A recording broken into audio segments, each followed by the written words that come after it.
നമസ്കാരം, ഞാൻ ഡോക്ടർ അജയകുമാർ, കൊല്ലം അസീസിയ മെഡിക്കൽ കോളേജിലെ ന്യൂറോ സർജറി വിഭാഗം മേധാവിയാണ്. പേടിക്കേണ്ട തലവേദനകളെ പറ്റിയാണ് ഇത്. സാധാരണഗതിയിൽ എല്ലാവർക്കും തലവേദന വരാറുണ്ട്. കോമണായിട്ട് വരുന്നത് ടെൻഷൻ ഹെഡേക്ക്, തലയിൽ ബാൻഡ് മുറുക്കിയ പോലെയുള്ള ഒരു ഹെഡേക്ക്, പിന്നെ മൈഗ്രെയിൻ അഥവാ കുടിഞ്ഞി, അത് വരുന്നതിന് മുമ്പേ ചില ലക്ഷണങ്ങൾ വരും. പിന്നീട് തലവേദനയും ഇതിനോടൊപ്പം ഛർദിയും വരുന്ന തരം ഹെഡേക്കാണ് മൈഗ്രെയിൻ. ഇതിന് കുറച്ച് നാൾ ഗുളിക കഴിച്ചാൽ അത് കുറയുന്നതാണ്.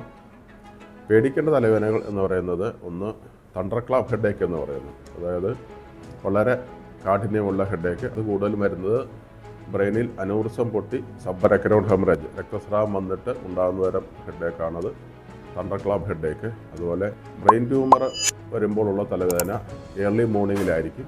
അതിനോട് അനുബന്ധിച്ച് ബലക്ഷയം, അതുപോലെ ചെവിയിൽ മൂളൽ, അതുപോലെ നടക്കാനുള്ള ബുദ്ധിമുട്ട് തുടങ്ങിയവ ഉണ്ടാകുന്നതാണ്. ഇതുപോലെയുള്ള തലവേദനകൾ വരികയാണെങ്കിൽ ആദ്യം സ്കാൻ ചെയ്ത് നോക്കണം. CT സ്കാൻ ചെയ്ത് നോക്കിക്കഴിഞ്ഞാൽ രക്തസ്രാവം ഉണ്ടോ എന്ന് അറിയാൻ പറ്റും. അതുപോലെ വലിയ മുഴകളും അറിയാൻ പറ്റും. MRI സ്കാനിലാണെങ്കിൽ കുറച്ചുകൂടെ ചെറിയ മുഴകളും അറിയാൻ പറ്റും. പ്ലെയിൻ സ്കാനിൽ ഇതുവല്ലതും കാണുകയാണെങ്കിൽ കോൺട്രാസ്റ്റ് സ്കാൻ ചെയ്യേണ്ടി വരും. അതായത് വെയിനിൽ മരുന്നടിച്ചിട്ട് ഈ മുഴകളോ അല്ലെങ്കിൽ രക്തക്കൊള്ളിൽ നിന്നുള്ള കുമിളകളോ അനൂറിസമോ ഉണ്ടെങ്കിൽ അത് കൂടുതൽ ഡീറ്റെയിലായിട്ട് അറിയാനുള്ള കോൺട്രാസ്റ്റ് സ്കാനിങ്, കോൺട്രാസ്റ്റ് ആൻജിയോഗ്രാമും ചെയ്യേണ്ടി വരും.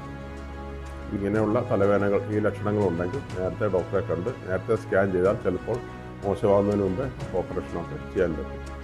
നമസ്കാരം. Azizia Medical College Hospital, Miyanor Kolam.